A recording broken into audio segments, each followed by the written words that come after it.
L'enregistrement est démarré.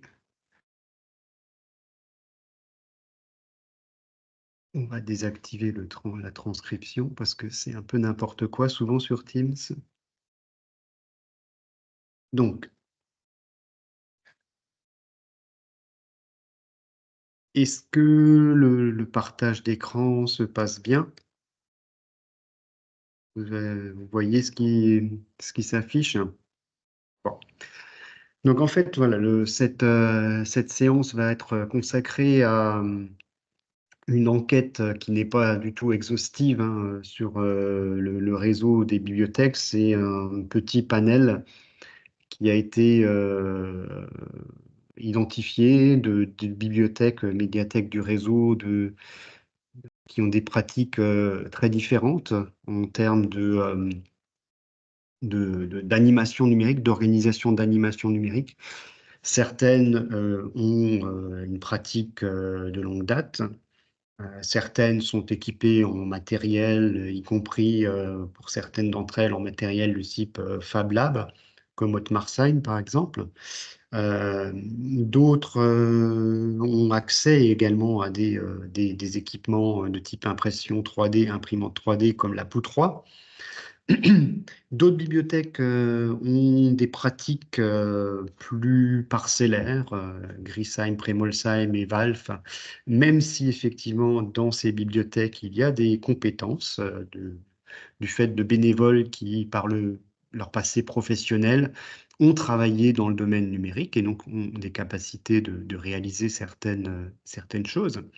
Et donc l'objectif de cette enquête était non pas de savoir si ce que fait la bibliothèque d'Alsace est utile, mais d'être au cœur des actions numériques des différentes bibliothèques pour identifier des bonnes pratiques qu'elles ont pu mettre en place et qui permettent d'avoir un succès d'action numérique et aussi des mauvaises expériences qui ont permis d'identifier des mauvaises pratiques qui sont pratiquement une garantie d'échec d'une action, d'une animation numérique. Donc voilà, c'était vraiment aller en profondeur sur des cas précis d'animation qui ont fonctionné et d'autres qui n'ont pas fonctionné. Et après, effectivement, aussi, au fil de la discussion, d'identifier éventuellement des actions que la bibliothèque d'Alsace pourrait mener et qui pourraient permettre effectivement de faciliter le fait de ne pas tomber dans les mauvaises pratiques ou de pouvoir contrer effectivement ces mauvaises pratiques. Alors bien évidemment, hein, ce sont des bonnes pratiques qui sont parfois spécifiques à certaines bibliothèques, mais je les ai identifiées et reformulées de manière à faire en sorte qu'éventuellement elles puissent être adaptables et utilisables par d'autres bibliothèques. Donc nous aurons au fil de ce petit périple, donc oui, juste avant, effectivement, la liste des bibliothèques dans lesquelles je me suis rendu. Donc Rosheim, Griesheim, Premolsheim et Valve dans le Bas-Rhin, et Ottmarsheim, Riedisheim, Lapoutroie et Niederergheim dans le Haut-Rhin. Voilà, effectivement, on voit bien 7 bibliothèques dont c'est absolument pas une volonté d'être exhaustif par rapport à des pratiques. C'est pas on va dire, ce n'est pas une étude statistique. C'est vraiment une étude au cœur des pratiques. Donc on aura donc en guest star dans ce petit périple, on aura ce petit personnage qui identifiera le succès d'une action. Cet autre personnage, l'échec d'une action. Et pour avoir toujours quelque chose de positif, on a aussi ce personnage qui identifiera la solution. Évidemment, tous ces personnages n'existent pas en réalité. Ils ont été produits par une IA. Donc, pour commencer, donc voilà déjà une situation d'échec qui a été constatée dans une bibliothèque, voire même dans plusieurs. Ce sont des problèmes plutôt matériels Donc, se penser sous forme de conversation, hein, voilà, comme si c'était sur un réseau social, 2 personnes qui conversaient. Donc, les problèmes qui sont parfois identifiés dans des bibliothèques sont des problèmes, on va dire, techniques. Non pas, liés, on va dire, à des matériels de la bibliothèque d'Alsace particulièrement, mais ça peut être des problèmes de connexion Wi-Fi, des problèmes de, tablettes qui ne se mettent pas à jour, des manettes de jeux vidéo qui ne marchent plus, un matériel dont on a un morceau, mais pas l'autre morceau qui fonctionnerait bien. Par exemple, une découpeuse vinyle qu'on a, mais qu'on n'utilise pas parce qu'on n'a pas l'ordinateur adapté. Et évidemment, pour cela, on pourrait se dire, en tant que bibliothèque, ben, il y a toujours le service informatique de la commune, mais souvent il ne répond pas, parfois il n'en a pas du tout d'ailleurs de service informatique dans la commune. Et donc cela fait que ce qui est normalement simple, puisque normalement on a les outils pour faire des animations, eh bien ça devient compliqué et avec toutes les autres actions que la bibliothèque doit mener, eh bien on n'a pas forcément le temps pour ça. Est-ce que c'est quelque chose qui vous, déjà Armel, mais aussi Zoé Bossart, qui a été euh, aussi, qui a travaillé avant en bibliothèque ou en commune, dans une commune avec des organisations d'animation et toi aussi, euh, Raphaël, est-ce que ce sont des choses, des situations que vous avez aussi vous-même vécues et Armel également? On va dire, d'avoir théoriquement de quoi faire des animations, mais dans la pratique, euh, une impossibilité d'agir, du fait on va dire, d'aléas techniques. Déjà, j'en profite aussi, Armel, pour présenter aussi Raphaël et Zoé. Zoé est médiatrice numérique à la Bibliothèque d'Alsace pour le secteur Sud-Alsace. Donc, c'est plutôt avec elle que vous aurez des contacts privilégiés. Et Raphaël, lui, est son homologue pour le Nord-Alsace, donc le Bas-Rhin. Donc, est-ce que... oui, On s'est Euh, rencontrés avec vous Armel. êtes des... Voilà, oui, c'est une formation, c'est ça? C'est ça. Ouais, voilà. Mais Zoé, non, peut-être pas encore. Si, on s'est déjà rencontré Aussi, avec bah Armel voilà, bah également. très bien, parfait, parfait. Du coup, Alors, moi, pour ma part, c'était, on va dire, 80% du problème, hein, puisque toutes les personnes n'avaient pas forcément de Wi-Fi ou de réseau pour accéder à Internet. dans les lieux où tu faisais des animations. Dans les lieux où je faisais des animations et après à leur domicile aussi, puisque du coup, je leur demandais de répéter à leur domicile et même des fois, je me déplaçais à domicile, c'était compliqué pour eux après. Hum, hum, hum. Et Armel, c'est aussi alors des situations qui ont été aussi euh, identifiées.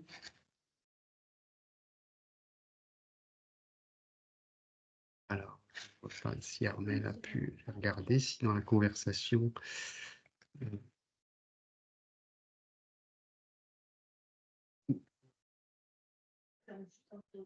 voilà. Ah, Armel nous écrit aussi un petit message pour nous faire part d'éventuels aléas de ce type-là. Non, là, c'est quelque chose qui a été identifié dans plusieurs bibliothèques, hein, notamment celles qui, bien sûr, font peu d'animation. Et donc, du coup, bah, ça décourage, quoi, parce on essaye une fois ou on essaye plus au bout d'un moment, hein, parce qu'on sait qu'on a un matériel. Notamment, je me souviens d'une médiathèque dans laquelle j'étais, on me dit, bah, on a des tablettes, mais on n'arrive plus à les mettre à jour pour différents problèmes techniques, quoi. Et donc, effectivement, ce sont des matériels qui dorment dans une armoire et qui ne sont plus utilisés. Alors, Armel, lui, a eu un problème avec un matériel de la bibliothèque d'Alsace, hein, qu'on connaît bien, hein, Raphaël, un casque de réalité virtuelle. Euh, Voilà. Et Armel indique aussi des problèmes, quelques soucis avec les consoles de jeux. Voilà. Et Raphaël, effectivement, un plan B, tout à fait, mais quelque part, effectivement, la solution qui a été identifiée par certaines bibliothèques au fil de la discussion, c'était que ben, éventuellement que la bibliothèque d'Alsace puisse fournir des kits techniques pratiques qui permettent de faire fonctionner les outils d'animation. Alors bien sûr, on n'a pas étudié la faisabilité, hein, c'est-à-dire une connexion stable, des manettes supplémentaires, un lecteur CD, DVD par exemple, être un peu comme un substitut un petit peu ou un complément de l'Agence culturelle d'Alsace, hein, qui, elle, prête des matériels pas spécialement numériques, mais matériels de scène ou de spectacle. Et également, ce qui a été demandé aussi, c'est qu'il faudrait que ce soit comme Apple, dire qu'on allume et ça marche tout de suite, ne pas avoir à bidouiller. Voilà. Donc, est-ce que par rapport à ça, la possibilité ou l'opportunité de kits pratique, hein, qui pourrait même inclure éventuellement même des câbles de supplément, ou au lieu de uniquement pouvoir prêter des matériels de type casque de réalité virtuelle ou des outils en tant que tels, avoir un peu un parc de matériel utilitaire numérique qui pourrait permettre effectivement à des bibliothèques de pouvoir, avec leur propre matériel éventuellement, hein, mais qui est empêché d'être utilisé du fait d'aléas, être un peu effectivement cette agence culturelle d'Alsace numérique pour les bibliothèques. Est-ce que c'est quelque chose qui a été suggéré, hein, mais est-ce que c'est quelque chose qui vous, à la fois Armel et Zoé et Raphaël, vous sont d'une part utiles et d'autre part faisables?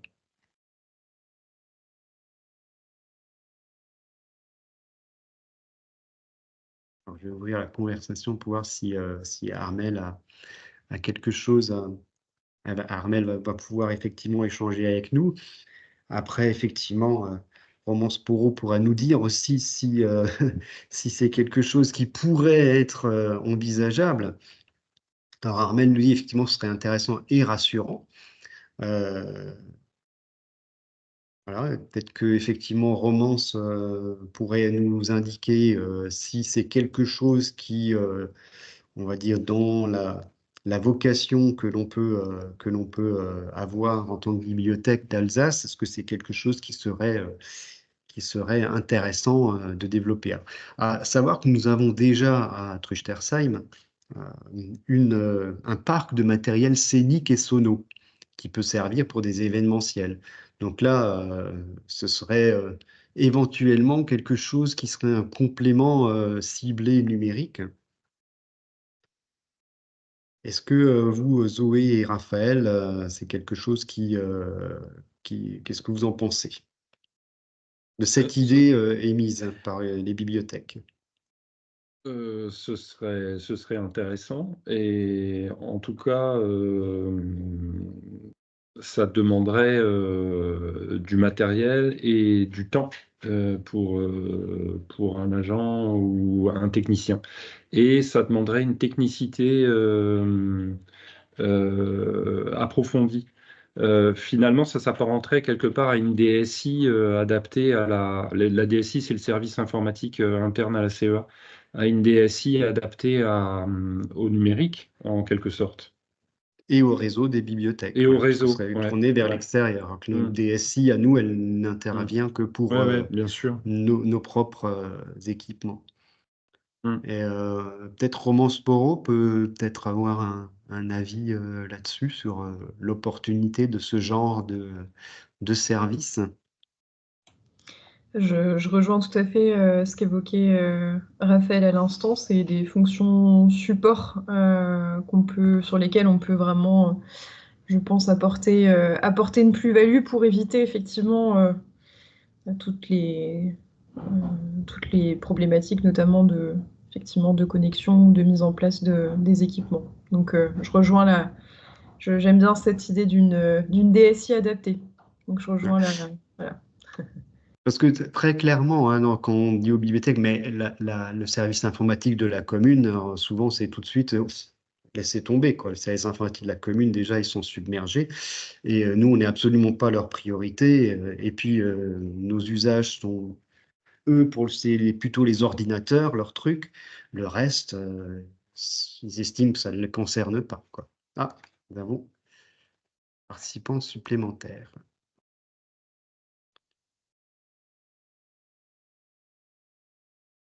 Bonjour, Madame Tardy.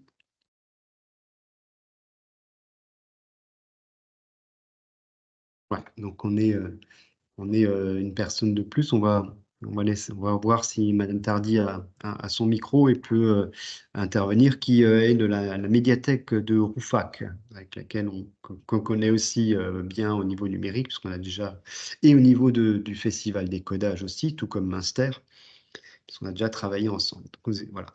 Donc effectivement, on a cette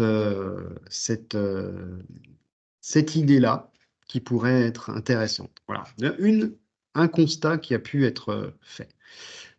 Donc, autre constat qui a pu être fait, c'est le fait d'organiser des animations, non pas uniquement en tant que bibliothèque ou médiathèque seule, mais en se disant, tiens, notre problème en tant que médiathèque, c'est souvent la tranche d'âge des adolescents.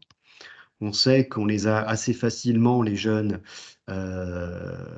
petits, ou avant le collège, jusqu'au collège. Après, c'est plus compliqué.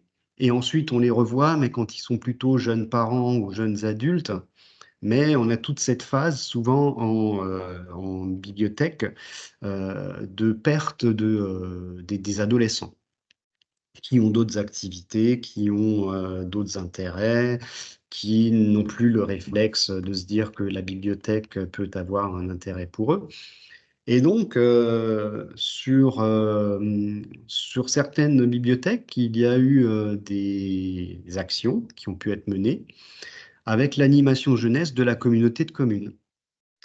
Surtout que souvent, l'animation jeunesse a du matériel, parfois numérique, parfois des consoles de jeux vidéo, la bibliothèque elle-même en ayant aussi.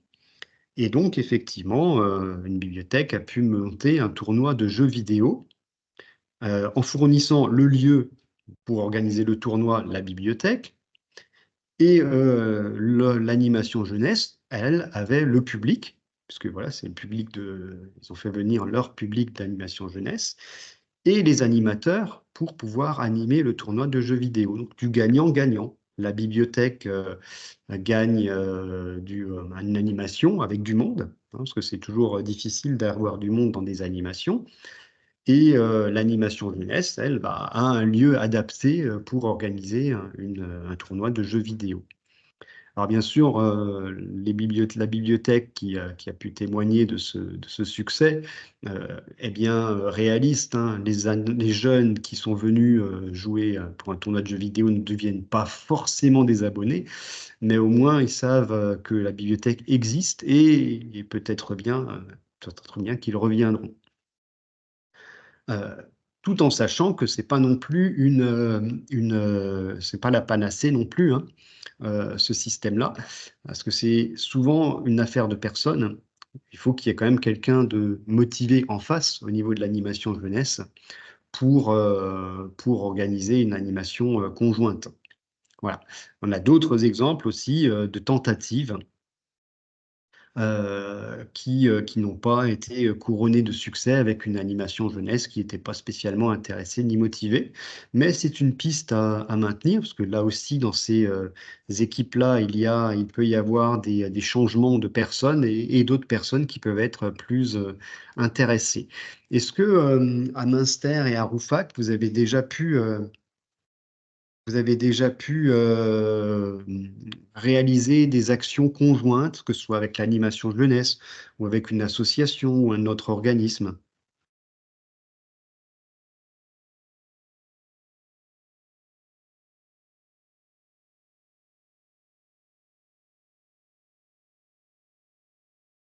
Donc Armel est en train d'écrire.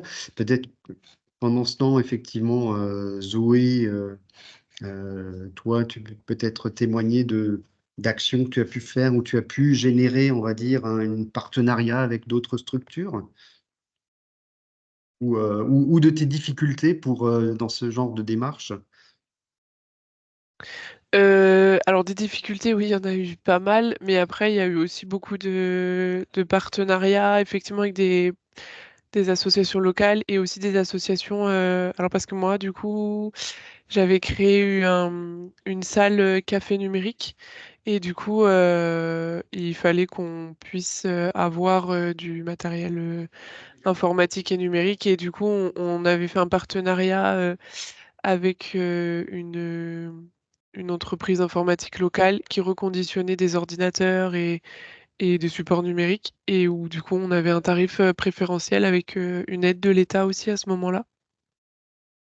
Hmm, Donc voilà, et après au niveau des animations, c'était avec des associations locales. hmm. Donc là, on voit Armel nous indique effectivement que parfois c'est même l'inverse, on va dire, c'est un prêt de matériel de la médiathèque, de la bibliothèque à l'espace jeune. Et des tournois de jeux vidéo à la médiathèque qui fonctionnent bien. Je pense qu'une partie de l'explication du fait que ça fonctionne bien, c'est que il y a cette collaboration dans les deux sens avec l'espace jeune qui fait qu'ensuite, effectivement, la bibliothèque ou la médiathèque en l'occurrence est bien identifiée comme étant un lieu ressource pour le jeu vidéo, du moins, et qui effectivement permet ensuite, quand il y a une organisation de tournois de jeux, bah, que les jeunes viennent.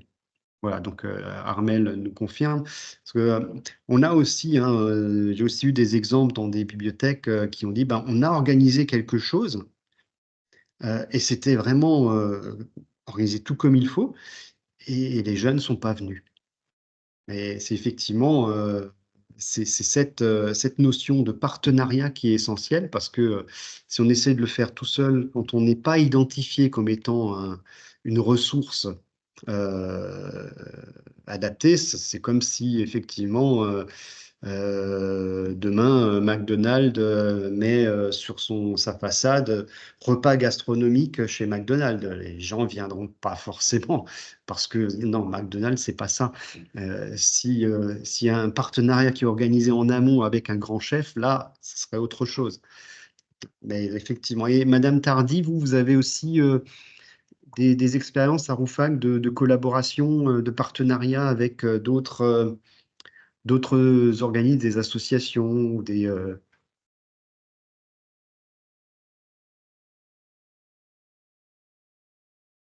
Donc, oui, on a quelqu'un qui écrit.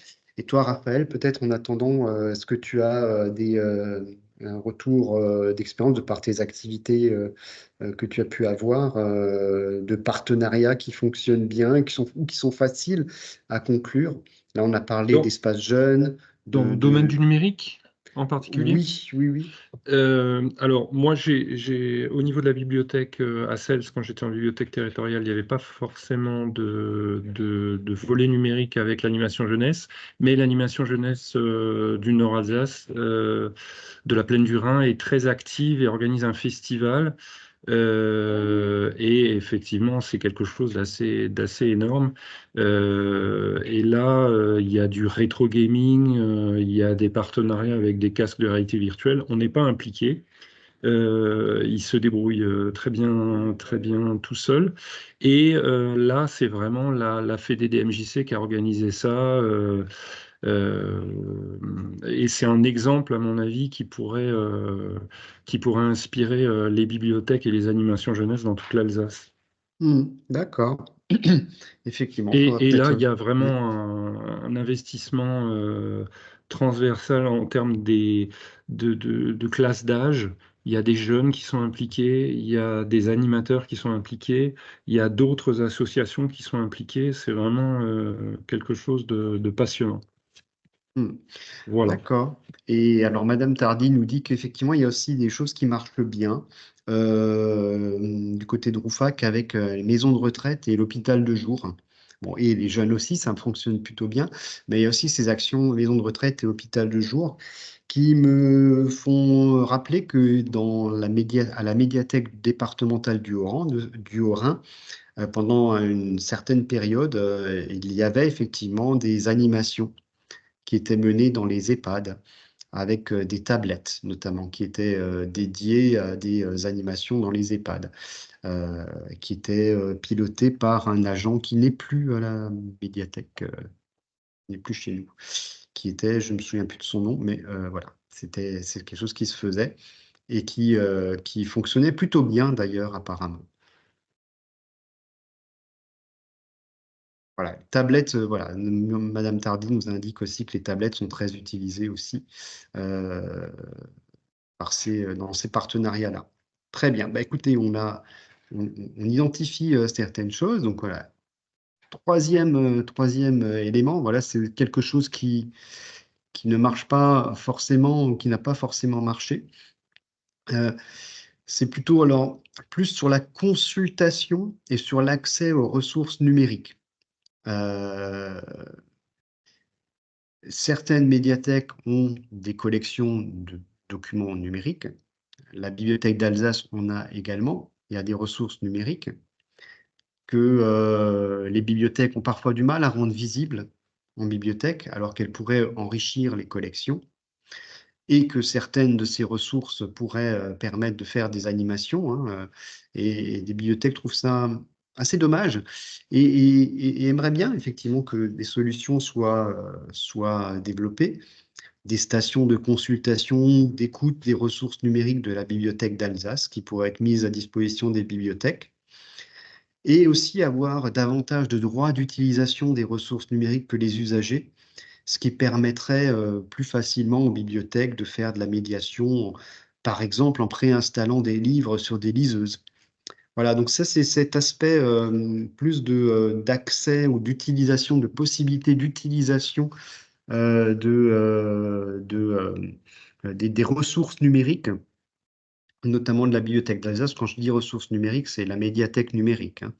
Ce sont tous les contenus que l'on peut avoir, que ce soit les films, la musique, voilà, on en a aussi, des livres numériques et d'autres, la presse en ligne.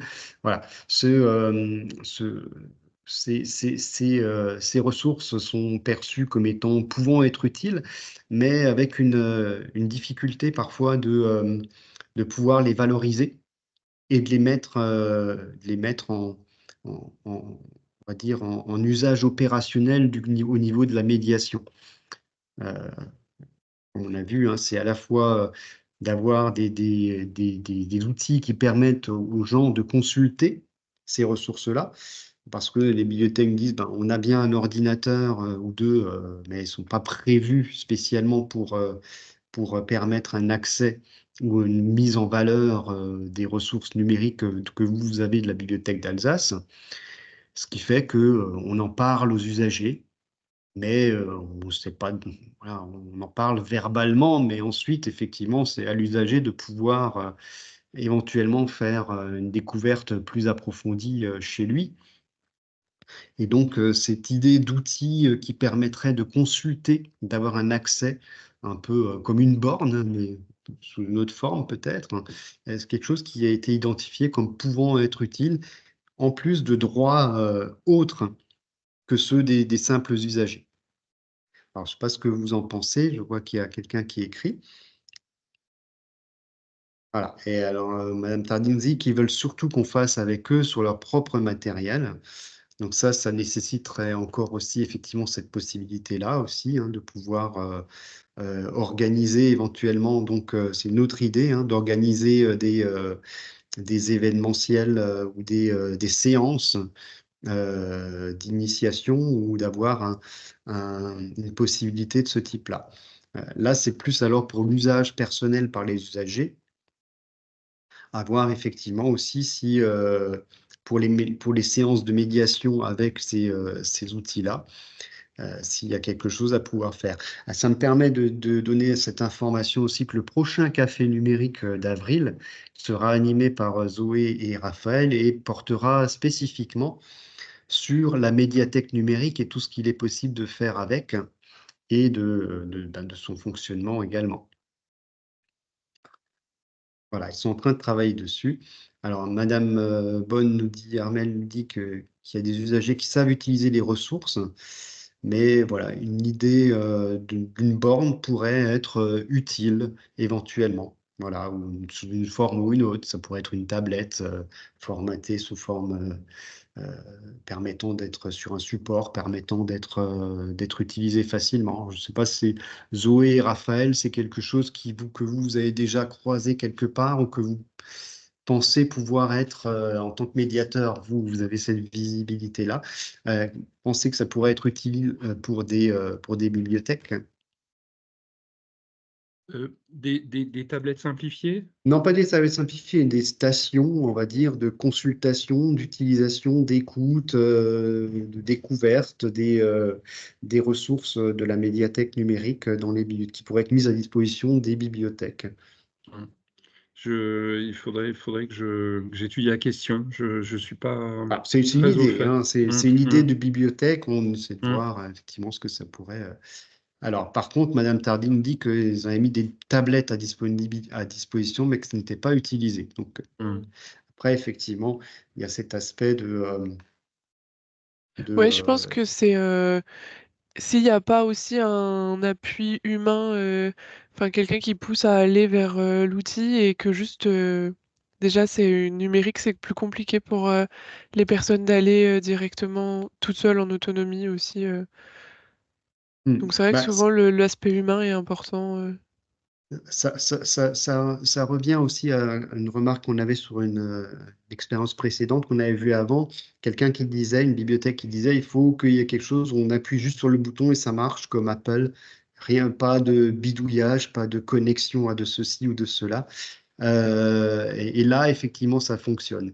D'ailleurs, c'est aussi une bibliothèque qui a dit ben, que la seule animation numérique qui a fonctionné chez eux, c'était vraiment une animation sur laquelle il y avait uniquement appuyé sur le bouton d'un ordinateur et puis l'animation se déclenchait et qu'il n'y avait rien d'autre à faire pour les gens, par les utilisateurs, quoi. Voilà, donc ça peut effectivement fonctionner. Sinon, effectivement, il faut être avec eux, mais là, c'est chronophage. Donc, on va passer à l'expérience suivante. Alors là, c'est plus effectivement quelque chose de plus, déjà plus sophistiqué, c'est l'impression 3D. Là, on a plusieurs bibliothèques qui ont eu des expériences variées et qui nous disent que si on veut intéresser les gens à l'impression 3D, eh bien déjà, il faut mettre l'imprimante 3D en démonstration quand il y a d'autres animations dans la bibliothèque, au milieu de la bibliothèque, et être très concret, montrer à quoi cela permet d'arriver comme résultat. Et avec aussi, dans le même ordre d'idée, se dire que, bon, en profiter de la mettre en démonstration, cette imprimante 3D, pour fabriquer des objets spécifiques pour un événement. Par exemple, des porte-clés citrouilles pour Halloween. Et le jour de l'animation Halloween, par exemple, réaliser en direct l'impression 3D d'une main de zombie. Voilà. Et ce qui a effectivement été mentionné, c'est qu'on peut apprendre tout cela effectivement à la formation PopFab, la BDA, mais on peut aussi le faire soi-même si on est intéressé par cette technologie-là.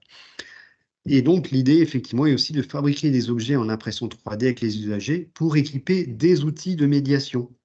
Par exemple, une bibliothèque a fait un support pour cartes à jouer qui a été intégré dans un outil d'animation de jeux de société qu'ils avaient et dans lequel il manquait un support pour les cartes à jouer pour permettre une bonne jouabilité. Voire même effectivement l'idée de permettre aux usagers de fabriquer leurs propres objets. C'est le projet d'une des bibliothèques dans lesquelles j'étais, qui n'a pas encore été complètement validé par la mairie. Mais l'idée, effectivement, était de prévoir des créneaux horaires permettant aux usagers de venir et de pouvoir fabriquer leurs propres objets en impression 3D, que ce soit on va dire un accessoire de remplacement pour la machine à laver ou autre. Évidemment, ça s'adresse plus à des personnes qui sont un peu expertes dans l'impression 3D. Mais si ce projet-là, et aussi, ce qu'on voit sur la partie gauche, là, une animation qui marche très bien, c'est de réaliser son buste en impression 3D, quelque chose qui est assez prisé apparemment. Et pour cela, effectivement, les bonnes pratiques, c'est de surtout pas utiliser de vocabulaire technique, mais mettre en avant la finalité de l'animation avant tout. Présenter sur une table aussi des objets réalisés avec des machines et en étant très conscient que l'outil n'est qu'un moyen. Par exemple, on m'a dit qu'effectivement, quand on annonce animation découpeuse vinyle, ça ne marche pas. Parce que les gens ne voient pas ce que c'est, ne voient pas à quoi ça sert, ne voient pas concrètement ce à quoi cela peut mener. Donc c'est effectivement cet ancrage dans la finalité qui apparemment marche bien. Est-ce que Madame Bonne et Madame Tardy, c'est aussi quelque chose que vous avez pu identifier par rapport à alors, pas forcément de l'impression 3D ou de la découpeuse vinyle, mais on va dire des outils un peu sophistiqués. Et peut-être Zoé et Raphaël également, est-ce que c'est quelque chose qui pour vous fait sens? En tout cas, effectivement, nous on le voit aussi hein, quand on organise des formations, si on annonce formation Fab Lab, on va pas forcément pouvoir avoir autant de monde qu'on le souhaiterait parce qu'il y a des gens qui me disent mais ça sert à quoi? Qu'est-ce que c'est? Je ne vois même pas la finalité de la chose. Donc on a Madame Bonne qui participe, mais est-ce que effectivement Zoé et Raphaël, peut-être vous avez aussi eu cette perception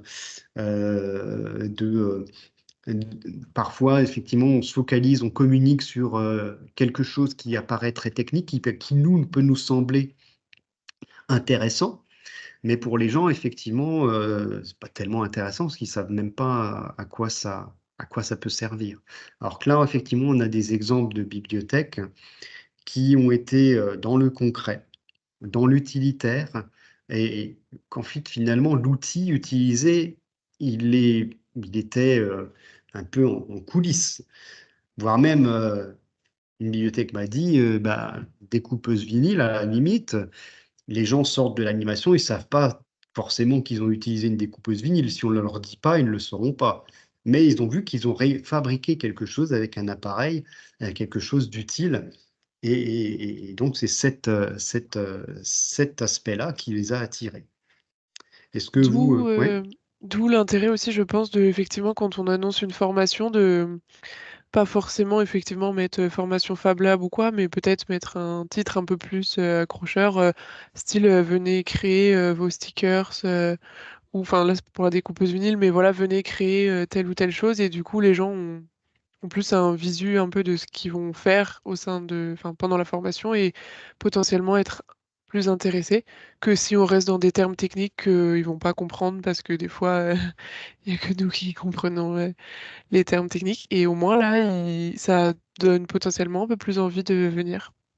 Voilà. Par exemple, là, on a bien vu, là, je pense que la bibliothèque qui a... on a Madame Bonne qui a répondu. Un emprunt effectivement du Fab Lab avec un thème manga. Et donc là, effectivement, quand on fait un choix, effectivement, on voit qu'il y a une orientation et les participants voient bien effectivement qu'il y a une orientation et quelque chose qui marche. Voilà, moi j'ai parlé à des bibliothèques qui avaient emprunté le Fab Lab et qui m'ont dit qu'ils n'ont pas eu de succès particulier. Mais parce qu'en fait, c'était juste venez utiliser le Fab Lab, quoi, leur message. Et finalement, les gens ne voient pas trop à quoi ça peut rimer, quoi, à quoi ça peut servir. Et là, effectivement, on voit là, dans l'exemple de Madame Bonne, il y avait vraiment une orientation manga avec des fabrications d'objets spécifiques. Donc ça, c'est effectivement cet aspect-là.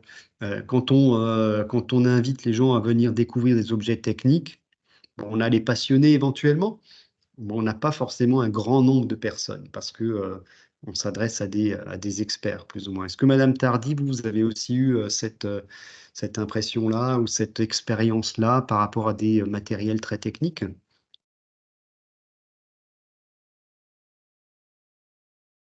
Pas encore, voilà, mais effectivement, comme j'imagine bien que quand la médiathèque qui a organisé l'animation Halloween a communiqué, je sais qu'ils ont communiqué en disant venez fabriquer une main de zombie pour Halloween. Et là, effectivement, tout de suite, on a quelque chose qui attire peut-être plus que venez faire de l'impression 3D. Et donc, effectivement, voilà, c'est cette démarche-là qui semble mieux fonctionner. Et c'est une démarche aussi qu'on voit rien qu'en formation. Donc, avec des collègues, des bibliothèques qui viennent pour la démarche de l'impression 3D ou des autres propositions et qui après, au fur et à mesure, en manipulant, se rendent compte des applications pratiques et se disent, ah tiens, on pourrait faire ça, on pourrait faire ça. Et ça c'est valable aussi pour les collègues en bibliothèque territoriale. Voilà.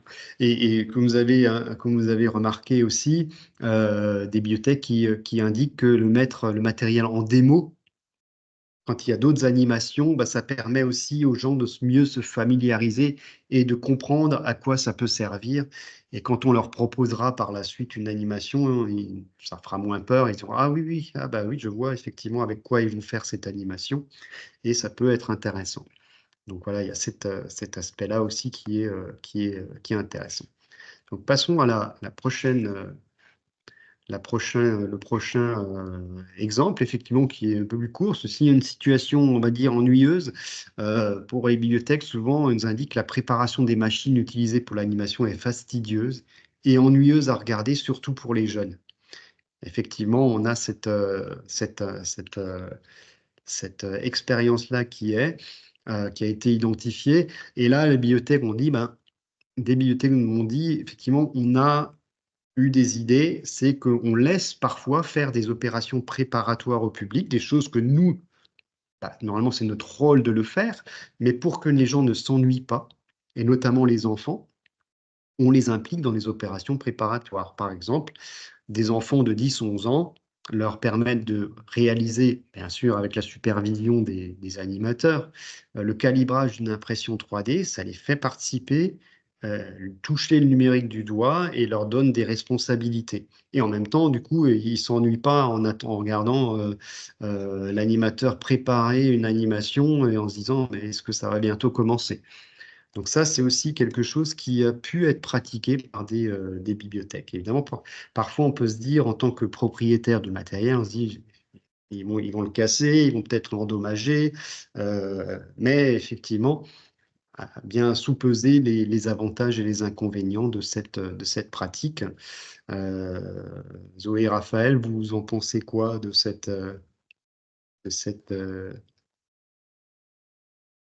possibilité-là, effectivement, vous qui connaissez le matériel un peu et sa fragilité ou sa sensibilité, ouais.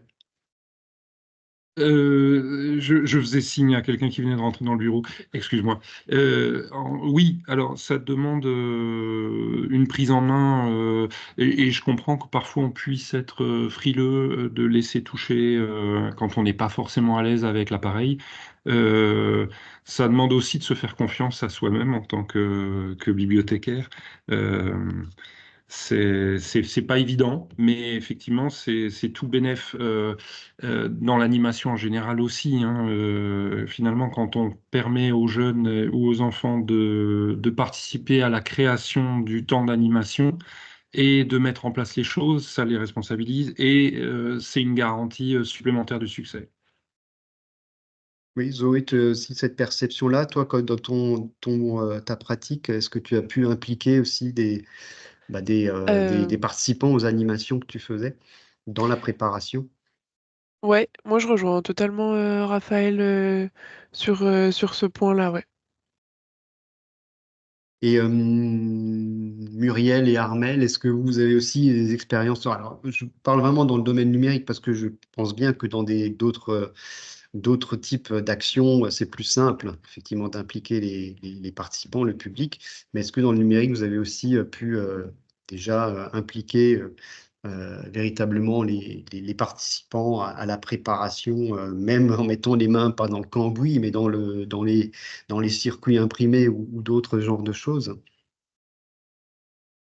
Ne serait-ce que par exemple les ateliers avec les seniors, c'était de demander avant le temps d'échange, par exemple à quelqu'un de brancher les souris. Ne serait-ce que avoir une prise, une prise USB à brancher au bon endroit, ben voilà, c'était tout simple et c'était un succès pour la personne qui, encore quelques semaines auparavant, ne savait pas du tout ce qu'était une souris et où ça se mettait. Oui, D'accord, moi tout à fait. aussi, à chaque fois que j'animais des ateliers et que les personnes ne venaient pas avec leur propre ordinateur, j'ai remarqué il était important que ce soit elles qui allument l'ordinateur, ce soit elles qui effectivement branchent le clavier, branchent la souris, etc., pour un peu s'approprier aussi le matériel. Hmm. D'accord. Alors, on a Armel qui nous indique effectivement que pour l'impression 3D, ils avaient chargé effectivement un enfant de surveiller le fil et que visiblement, il avait pris son rôle très à cœur. Euh, et Muriel nous indique que pu travailler avec le conseiller numérique qui a pu effectivement permettre de pratiquer et d'expliquer comment tout cela fonctionnait. Donc voilà, il y a c'est des pistes qui peuvent être intéressantes pour faciliter la prise en main. Alors, autre exemple, euh, c'est cette perception par beaucoup de bibliothèques qu'une animation numérique, c'est extrêmement chronophage à préparer. C'est souvent beaucoup de recherches sur Internet qui est une vraie jungle et où on trouve beaucoup de choses qui sont bien faites, d'autres qui sont beaucoup moins faites, moins bien faites, et qu'il faut donc vraiment être motivé quand on veut préparer une animation numérique en bibliothèque, parce qu'il faut se dire que ça va prendre beaucoup de temps et que euh, on va devoir s'impliquer personnellement, de manière approfondie. Et là, l'idée qui a été émise, c'est que la Bibliothèque d'Alsace pourrait faire gagner du temps aux bibliothèques en faisant un travail de documentaliste, en constituant une base documentaire en ligne sur des types d'animation numérique, avec une cytothèque éventuellement, voire même en faisant des vidéos tutoriels ou en mettant à disposition le résultat de requêtes d'intelligence artificielle sur le sujet, pourquoi pas. Voilà, mais effectivement, faire gagner du temps aux bibliothèques pour leur éviter déjà de se farcir des résultats de recherche pour faire une animation, des résultats de recherche qui ne sont pas forcément de qualité, mais on ne sait que après avoir passé 20 minutes à lire un tutoriel qui finalement s'avère être imparfait. Est-ce que c'est quelque chose qui vous parle, Armel et Muriel, et aussi Zoé et Raphaël?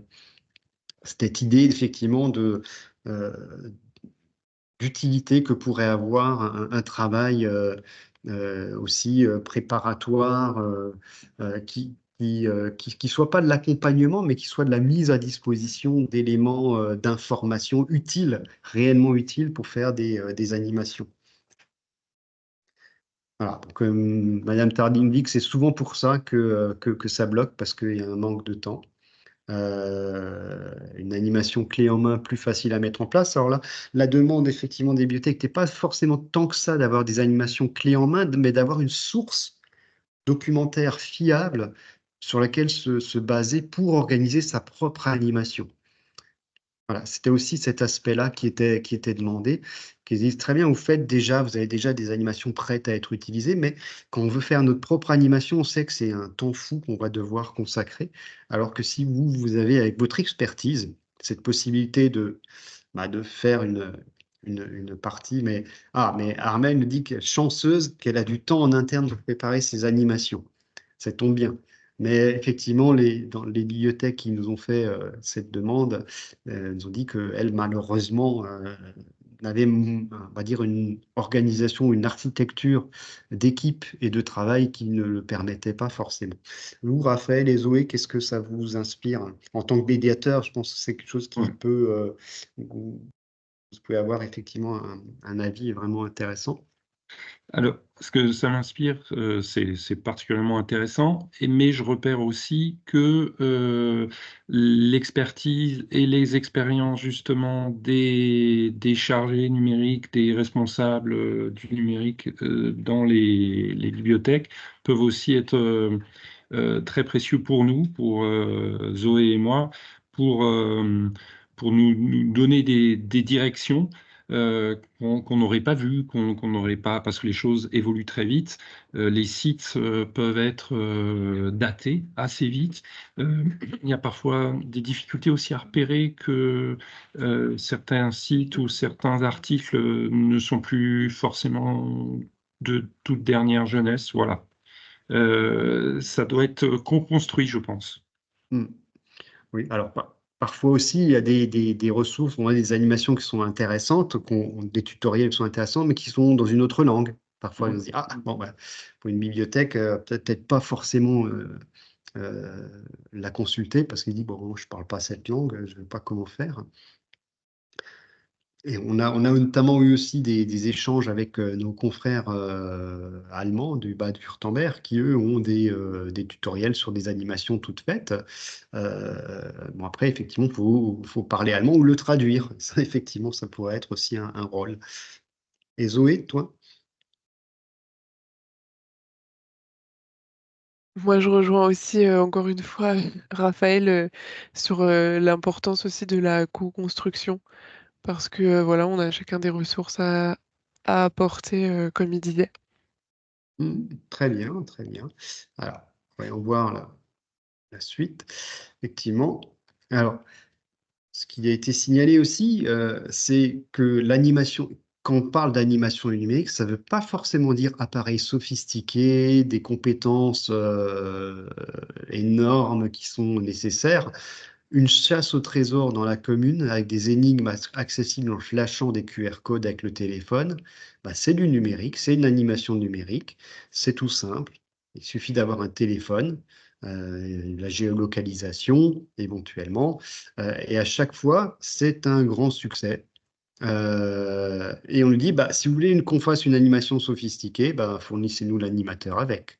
Voilà, c'est petit, petit coup d'épaule. Voilà.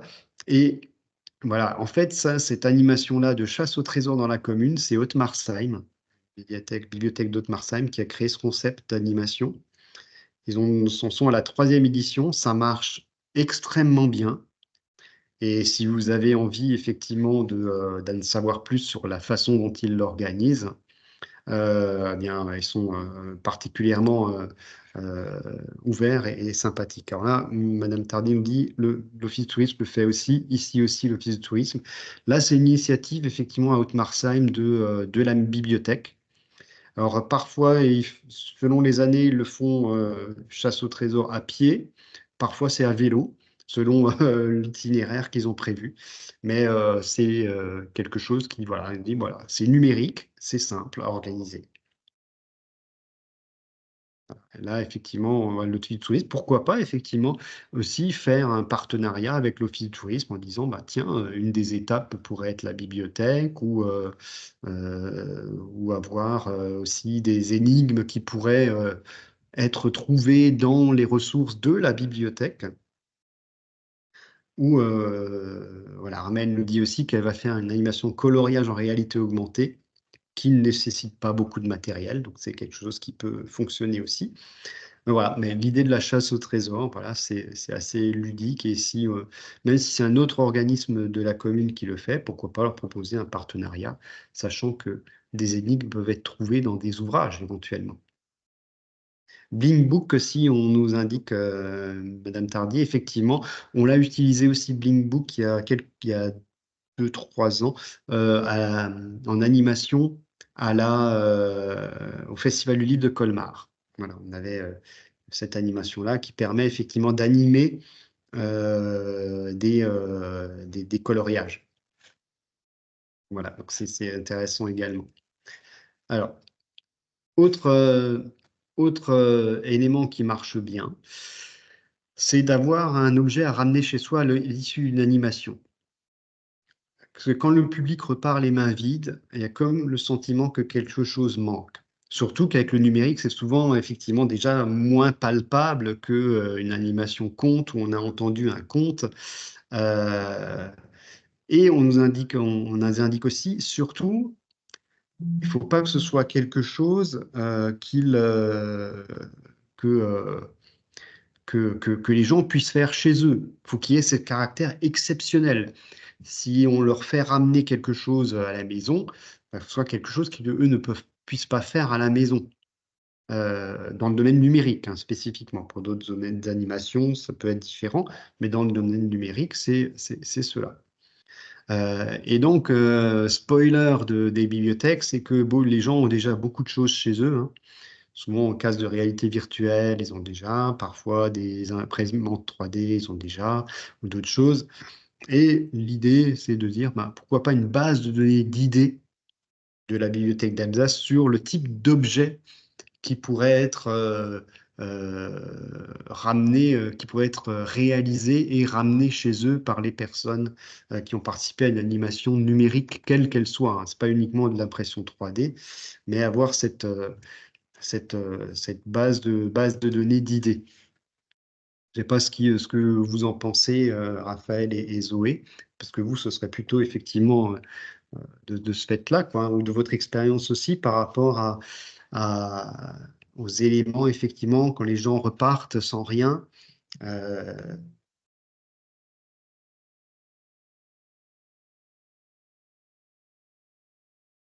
Non, effectivement, c'est ce que j'ai repéré avec le PopFab et les possibilités, euh, en tout cas, par rapport aux animations en bibliothèque. En jeunesse, on a tous organisé des lectures avec un bricolage derrière. Et effectivement, souvent, les jeunes ou les enfants viennent, et les parents viennent surtout pour le bricolage d'abord et ensuite, l'histoire et la lecture viennent ensuite. Donc ça, c'est quelque chose que j'ai tout à fait repéré. Mais j'ai pas pu le tester. voilà.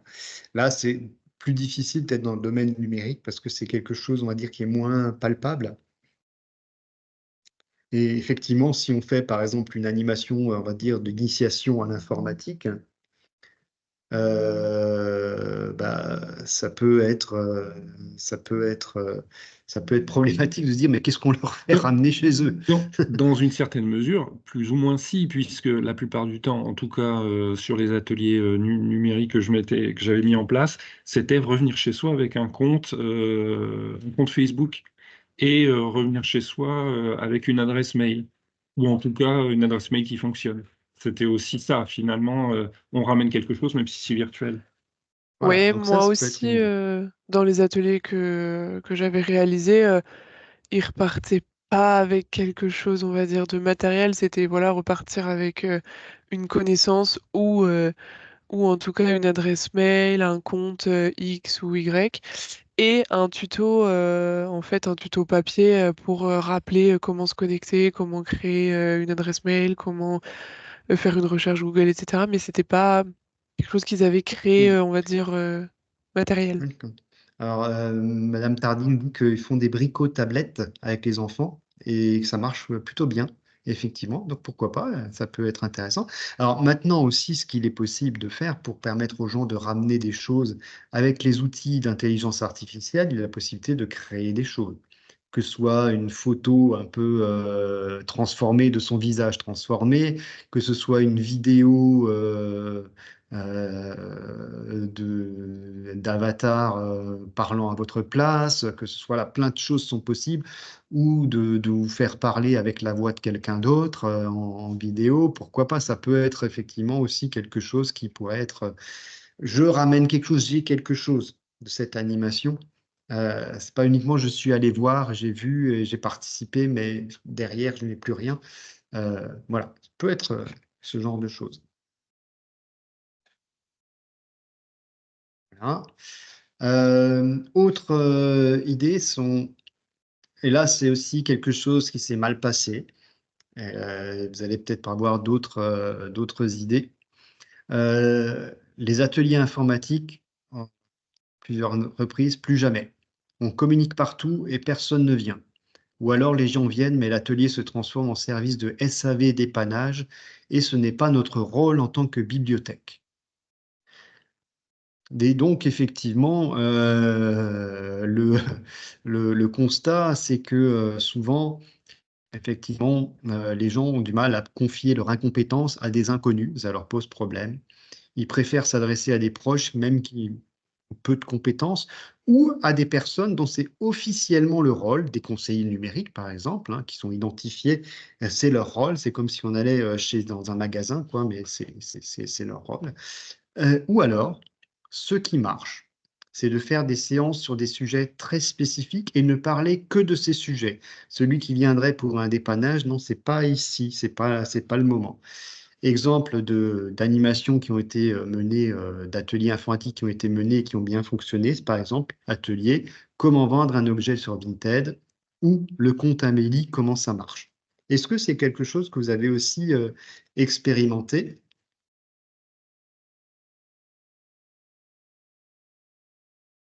Alors, on voit Armel Bonne et Romance Poro qui écrivent.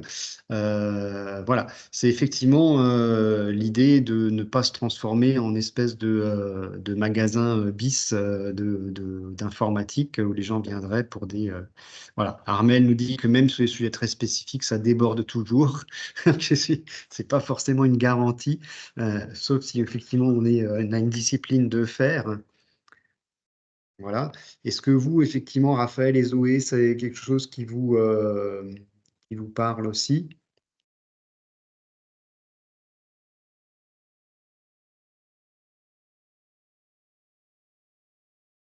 Oui, Zoé? Je sais- Oui, non, bah, oui, oui, moi c'est tout ce qui est compte Amélie, etc. Ça c'est des choses, c'est des demandes enfin, très récurrentes.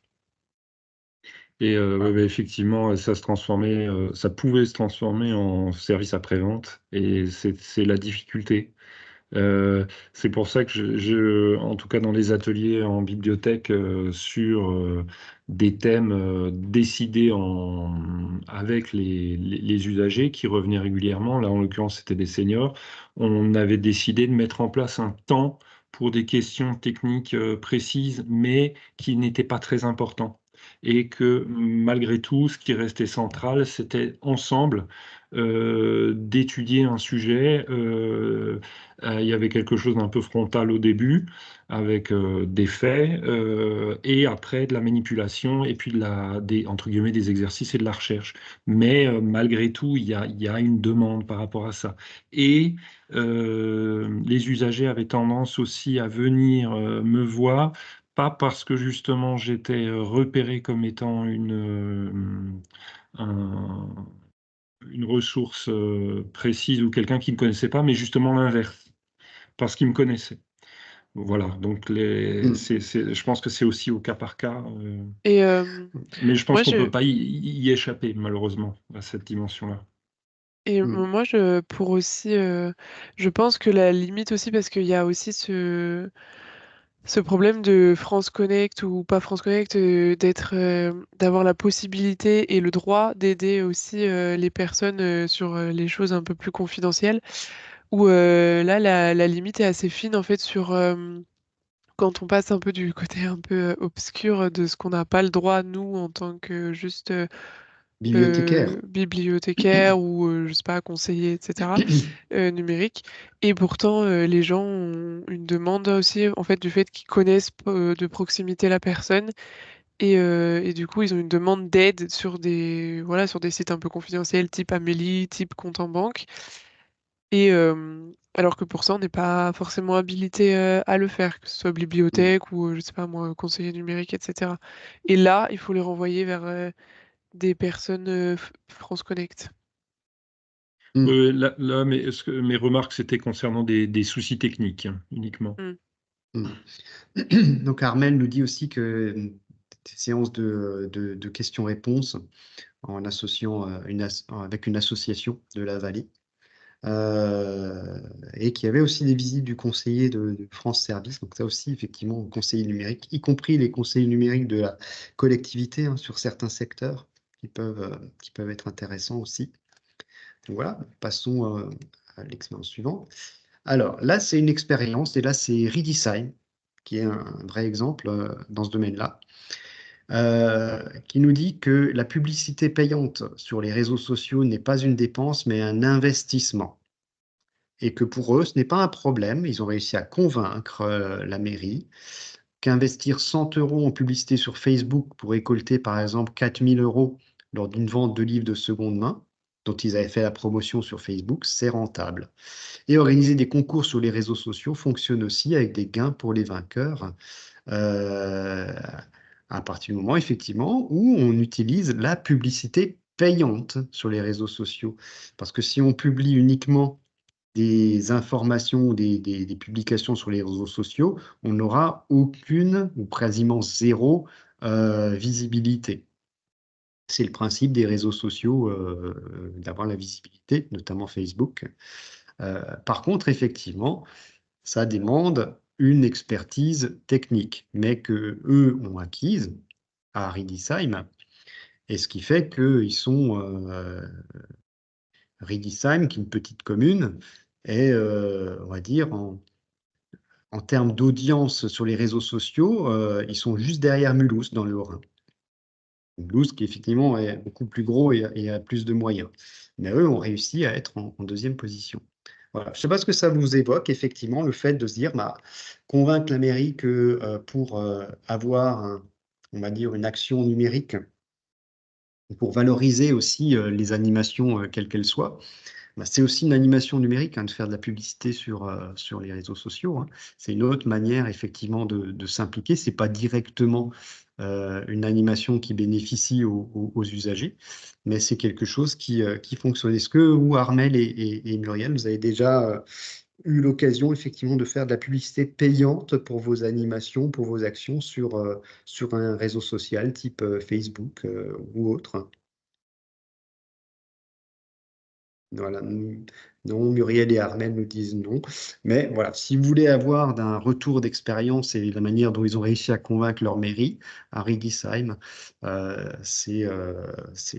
Mais après, il faut savoir qu'effectivement, comme c'est indiqué là dans la solution, ça demande aussi, on va dire, une expertise, un apprentissage technique.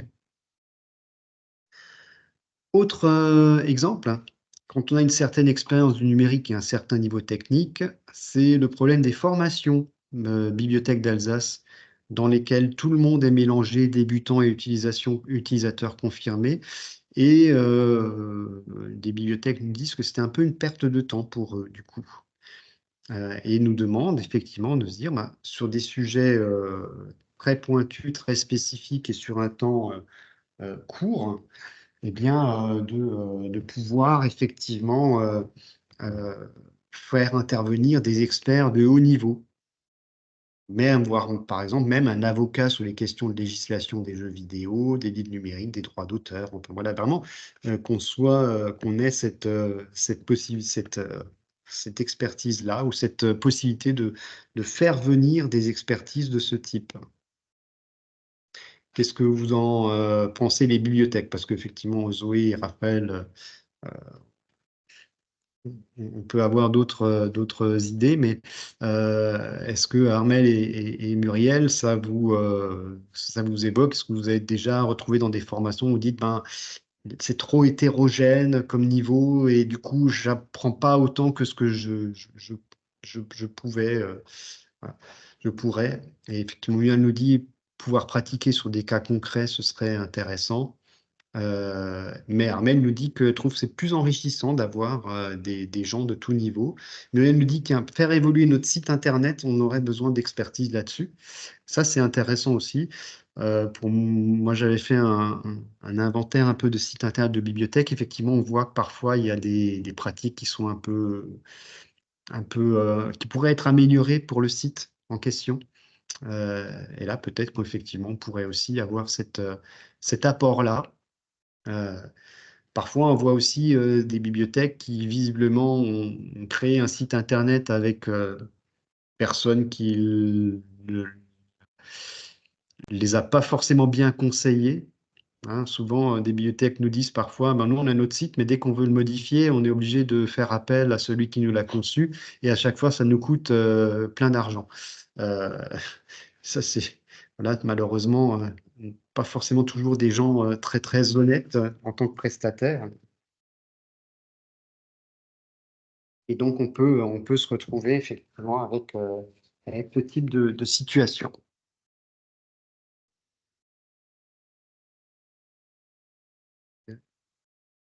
Ouais, faire sur des Oui, cas pratiques. Oui, effectivement, sur les personnes de tout niveau, je trouve ça assez enrichissant parce que finalement, en tant que professionnel aussi, et bénévoles et professionnels, les collègues, ça nous permet aussi d'avoir un avant-goût quelque part du public qu'on pourra rencontrer, puisque on peut avoir dans le public des gens qui sont plus ou moins experts, qui sont tout débutants, comme un public de bibliothèque, hein, dans tous les domaines. Euh, dans tous les Hmm, domaines, la lecture, l'audiovisuel, voilà. Et je pense que d'accord. c'est enrichissant pour ça. Hmm. Alors, on va juste attendre, il y a quelqu'un qui est en train d'écrire encore, je crois. Ouais, peut-être. Voilà. Bon, voilà, comme vous voyez, hein, ce sont vraiment des situations très concrètes sur lesquelles je zoome et qui permettent d'avoir quelque chose d'intéressant. Donc, Madame Tard nous dit la matinée sur l'intelligence artificielle, intéressant, mais on aurait pu voir plus précisément comment on pouvait faire évoluer nos outils numériques. Voilà, c'est effectivement cet aspect d'être plus dans le concret, et c'est ce qui, effectivement, c'est le désavantage quand on est généraliste, qu'on s'adresse à un groupe de personnes assez hétérogène, c'est que, effectivement, pour les gens qui voudraient avoir des besoins hyper concrets, ça nécessite quelque chose de plus ou de complémentaire. Voilà, donc. Élément suivant, et là, vous allez sûrement pouvoir avoir un éclairage intéressant, c'est le fait de se rapprocher du conseiller numérique présent dans la commune et qui souvent peut être une vraie opportunité, même si elle est parfois que temporaire. Euh, et voilà, ils sont formés, et Zoé, toi qui as été conseiller numérique, tu peux en attester, ils sont même formés à l'impression 3D, ils peuvent faire plein de choses autre que Oui. juste, Ouais. juste l'aide aux personnes qui ont des problèmes informatiques. C'est Voilà. vrai qu'on suit une formation assez complète sur comment manipuler du coup les outils numériques et comment apprendre aussi aux usagers à s'en servir. Je pense que Muriel et Armel, je crois que vous avez déjà eu l'occasion de travailler, ou je crois Muriel, du coup, il me semble, avec un conseiller numérique présent dans la commune, ou de France Connect, quelqu'un qui a pu intervenir. Savoir aussi qu'il y a sur certains secteurs géographiques, et on va travailler là-dessus aussi, hein, euh, des conseillers numériques de la collectivité européenne d'Alsace, et où on a des opportunités ou des possibilités de les faire intervenir aussi en bibliothèque.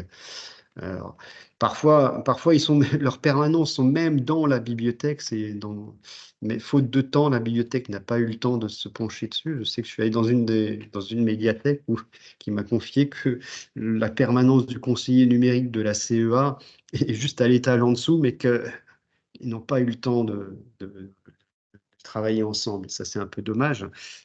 C'est effectivement à développer. Carmel s'il nous dit que ça s'est déjà produit. Alors, ce qu'on m'a aussi signalé, c'est que le matériel numérique de la bibliothèque d'Alsace en prêt, c'est très bien. On peut l'avoir 1 ou 2 mois. Mais des bibliothèques ont dit que c'est trop court. Il faudrait une durée longue, et même des prêts sur plusieurs années. Alors, pourquoi pas, hein, c'est une idée. Si on arrive à construire un projet d'utilisation entre la Bibliothèque d'Alsace et peut-être d'autres acteurs culturels et éducatifs sur le territoire, ça peut être intéressant. Parce que prêter quelque chose sur plusieurs années qui resterait dans une armoire, parce que au bout de quelques mois, on n'aurait plus d'idées pour l'utiliser. C'est un peu dommage aussi. Qu'est-ce que vous en pensez de ça? De ce prêt longue durée, même si parfois sur certains appareils, et Raphaël et Zoé peuvent en Mhm. attester, on l'a Mhm. fait, et on s'aperçoit souvent que c'est utilisé plus ou moins. C'est le cas avec les liseuses et éventuellement les tablettes. Voilà. Là les bibliothèques nous parlaient plus on va dire, d'appareils plus sophistiqués encore, voilà, plus coûteux sans doute aussi pour la bibliothèque d'Alsace, mais Ben, voilà. alors après, peut-être le problème, c'est que c'est quand même du coup, des appareils qui sont assez coûteux. Et du coup, si on fait des prêts longue durée dans une bibliothèque, ça empêche d'autres d'avoir Voilà, c'est ce ça. matériel-là. Hmm. Et du coup, ça empêche potentiellement aussi des usagers de découvrir. Parce que le but premier, c'est quand même aussi de toucher le plus de monde possible. Alors, est-ce que si on fait un prêt longue durée sur un an, ça touche toujours les mêmes personnes? Si on part dans le cas où l'outil numérique est bien utilisé, hein, Hmm. et on n'a pas ce panel de personnes larges Hmm. qui l'utilisent, quoi. C'est un peu Voilà, fermé comme système. c'est l'inconvénient. Ou alors avoir un budget, un gros budget pour pouvoir en acheter certains qui seraient destinés à des prêts longue durée.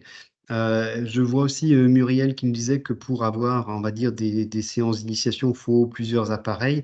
Et là, ça me permet de rappeler effectivement qu'on est en train de mettre en service des ordinateurs portables que l'on a achetés. On en a acheté 8 qui sont destinés justement à des animations un peu de type initiation à l'informatique, lutte contre l'électronisme. Donc, ils seront prochainement disponibles en prêt pour les bibliothèques. Et Armel nous dit effectivement pour les petites bibliothèques qui ont peu de ressources et de matériel, ça peut être intéressant effectivement d'avoir du matériel en longue durée. C'est effectivement en général ce qui se passe avec les liseuses et les tablettes.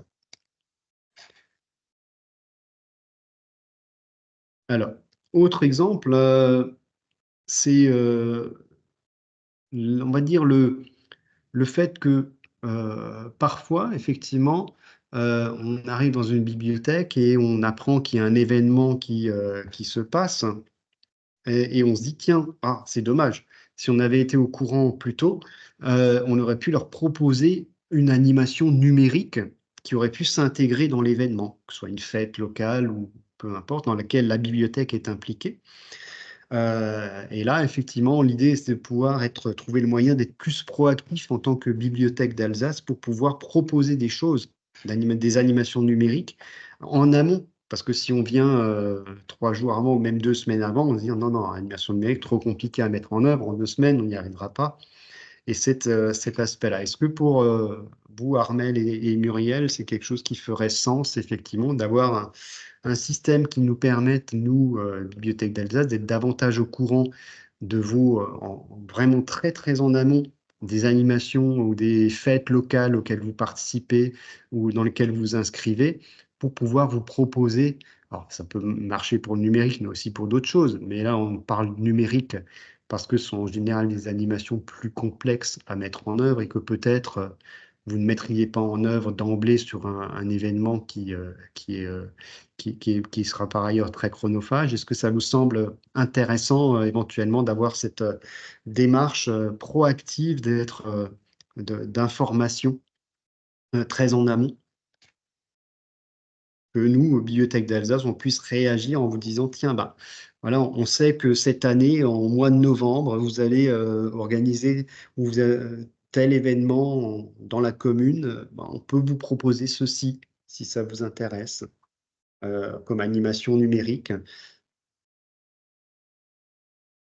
Voilà, pourquoi pas, nous dit Muriel. Autre élément aussi, alors ça c'est une bibliothèque, qu'ils ont un poste informatique dédié à l'usage du public, il est tout neuf, ils n'y ont jamais allumé, ça fait 2 ans, donc personne n'est au courant qu'ils l'ont aussi, hein. Euh, et du coup, il me dit, moi, pourquoi on l'allumerait? Puisque finalement, personne ne le sait, personne ne nous demande, visiblement, il n'y a pas forcément de besoin. Et là, l'idée qui a émergé, c'est que nous, Bibliothèque d'Alsace, en tant que membre de la collectivité européenne d'Alsace, eh bien, on est en capacité d'identifier des publics qui, eux, justement, leur problème, c'est qu'ils aimeraient bien avoir accès à un poste informatique accessible pour le public, que ce soit des services de la CEA qui travaillent dans le domaine social, avec les seniors, les personnes en situation de handicap, des réseaux d'éducation jeunesse, voilà. Et c'est pas seulement pour un ordinateur, mais pour d'autres choses.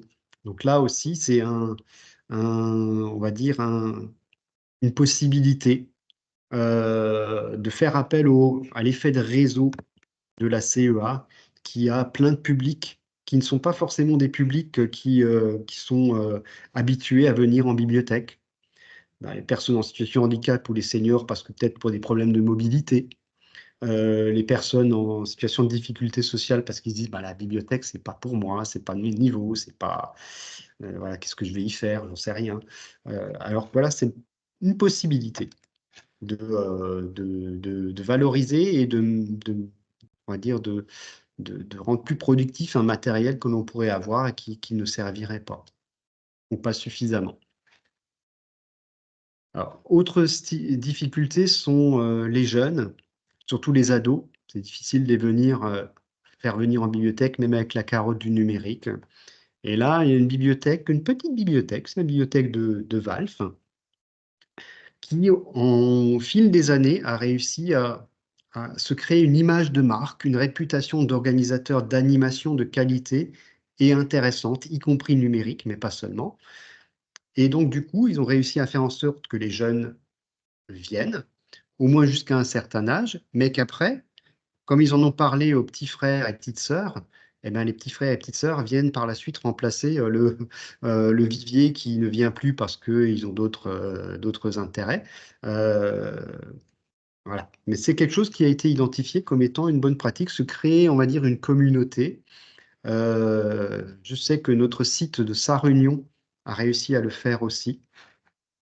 On va dire, de créer une communauté autour du jeu vidéo de jeunes qu'ils arrivent même à mobiliser sur des événements en tant que bénévoles le week-end pour les faire intervenir pour animer un stand, par exemple. Donc voilà. Autre élément encore, et je vais aussi me déplacer pour aller chercher mon câble de chargement parce qu'il se décharge très vite mon ordinateur. C'est donc aussi un signalement des bibliothèques qui nous disent que la difficulté aussi d'avoir des, euh, des personnes suffisamment compétentes pour organiser leurs animations et que on lui dit il nous faudrait en fait un animateur. Et que par contre, nous, en tant que bibliothèque, on a on n'a pas tellement de budget pour recruter un animateur. Et là, qu'est-ce qu'on pourrait avoir comme réponse? Bien sûr, il y a les animateurs, les médiateurs de la bibliothèque d'Alsace, mais ils ne sont pas forcément, vous n'êtes que deux. Qu'est-ce qu'on pourrait avoir aussi comme autre système qui permette d'avoir cet échange-là, cette ressource-là, recenser des animateurs numériques dans la région, euh, avec des critères budgétaires qui seraient abordables, avoir des partenariats éventuellement avec des écoles spécialisées qui feraient intervenir des stagiaires. Est-ce que c'est quelque chose qui vous semble utile, Muriel et Armel? Parce que là, on a Raphaël et Zoé, mais ils ne peuvent pas être partout, tout le temps, à tout bout de champ. Donc, est-ce que ce genre d'idée aurait pour vous une utilité où vous dites non, nous, on a déjà notre réseau, il n'y a pas de souci, on n'a pas besoin de plus d'interventions ou de listes d'intervenants possibles?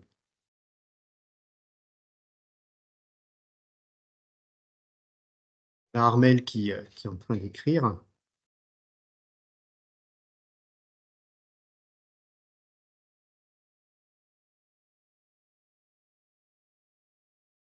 En attendant, je vais passer cet aspect-là. On a Armel qui écrit, Muriel a peut-être aussi une idée là-dessus. Qui nous dit oui, ça peut être bien, que ça peut être bien, parce que forcément, on n'a pas forcément toujours des contacts qu'il faudrait. Donc ça peut être utile d'avoir cette espèce d'annuaire ou de recensement d'intervenants. Je sais que nous aussi, parfois, on a des difficultés, hein, notamment pour des festivals que l'on organise. Alors, Armel nous dit voir avec des associations numériques, même si elle a un réseau, mais dans le coin de Münster, effectivement, il n'y a pas tant d'animation que cela, d'animateurs ou d'associations que cela. Donc voilà, une idée. Autre constat encore, une idée aussi, les gens viennent nombreux aux animations quand ils sont amenés par d'autres, par des gens auxquels ils ont confiance. Et en général, on dit, ce n'est pas la communication qui les fait venir.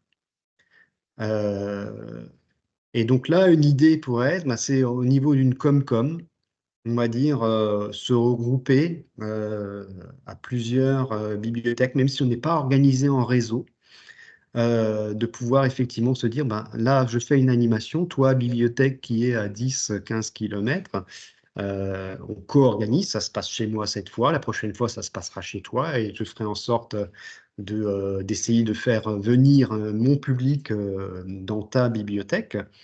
Donc ça peut être intéressant aussi, et en essayant aussi de faire venir des gens d'associations qui seraient de clubs en tout genre. Et cela, ça marche, mais pas uniquement, on va dire, ça ne marche pas en leur envoyant un courriel pour leur dire que quelque chose va se passer.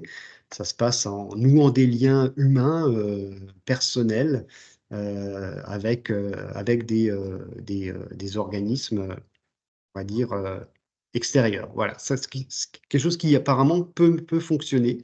C'est à ce niveau-là de travailler à plusieurs bibliothèques et aussi éventuellement faire des animations en convoquant, en faisant venir d'autres publics amenés par des tiers de confiance, si on peut dire ça. Je sais que les archives départementales, enfin les archives d'Alsace, font des débats sur des thématiques un peu de sujets de mémoire qui font le plein. À chaque fois, ils ont au moins 50 personnes. Pourquoi?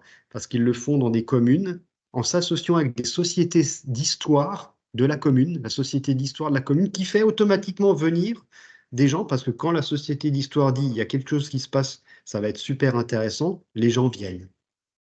Et donc, voilà, c'est des choses qui peuvent fonctionner, ce sont des tiers de confiance. Et dernier exemple, c'est les animations où il suffit d'appuyer sur un bouton, c'est quand même l'idéal. Et combiner l'animation avec d'autres animations qui se passent en même temps, pour ne pas juste avoir une animation numérique, mais une sorte de cocktail d'animation, c'est quelque chose qui peut fonctionner. Et donc, toutes ces idées sont à expérimenter, il y a de la réflexion à faire. Et donc, effectivement, moi, je remercie toutes ces bibliothèques qui nous ont transmis de bonnes idées. Et on va partager on va dire cette session sur YouTube pour permettre à celles qui n'étaient pas là de pouvoir participer aussi. Et je remercie aussi Armel et Muriel d'avoir témoigné aujourd'hui, même si c'était effectivement par écrit, mais on a quand même eu de bons échanges, et Raphaël et Zoé également. Je vous remercie de votre témoignage. Voilà. Armel nous répond avec plaisir, et ben nous aussi avec plaisir, hein. Voilà. Donc je vous remercie pour cette session, et voilà, une prochaine fois. Donc la prochaine fois, ce sera en avril, avec une formation, enfin pas une formation, une présentation, formation plus ou moins à la médiathèque numérique, qui aujourd'hui est quasiment allé à 95% fonctionnel, donc pour tous les services. Et donc voilà. Je vous remercie, et puis bonne journée à tous et toutes. Merci à toi, Stéphane. Merci à tous. Bonne journée à vous. Bonne journée. Merci à tous. Bonne journée.